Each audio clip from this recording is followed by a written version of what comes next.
আজি আছে লগৰ এটা পৰীক্ষা, সি আহিছে পৰীক্ষা দিবলৈ, বলক তাক লৈ আহোঁগৈ। আজি বতৰটো বহুত ধুনীয়া হৈ আছে, বলক তাক লৈ আহোঁগৈ। কি ফালিলে এক্সাম, কি আছে ঐ কি ফালিলা কোৱা এক্সামটো কোৱা কেনেকৈ কৰিলা? জুই খেলা নপৰাকৈ এইটো ল'ৰাটো দেখিছেনে? এডমিট নাগে পৰীক্ষা দিব আহিছে, 10 মিনিট আগত ফোন কৰি এডমিট দিবলৈ। কি ভিৰ লাগিছে অ' বাপা পৰীক্ষা দিবলৈ, দেখিছেনে কিমান ভিৰ? দেখিছেনে কিমান চালিয়াকৈ পৰঠা বনাই আছে? মই এইফালে আহিলে এইখনত সোমাই খামেই মানে, গেৰেণ্টি এখন এৰি থৈ নাযাওঁ মই। বঢ়িয়া বনাই পৰঠা।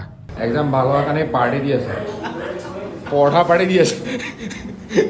কোনখন কলেজ চিট পাবা? জালুকুটি হাইস্কুলত চিট পাব। পৰঠাখন দেখিলে একদম লোভ লাগি যায়, দেখিছেনে?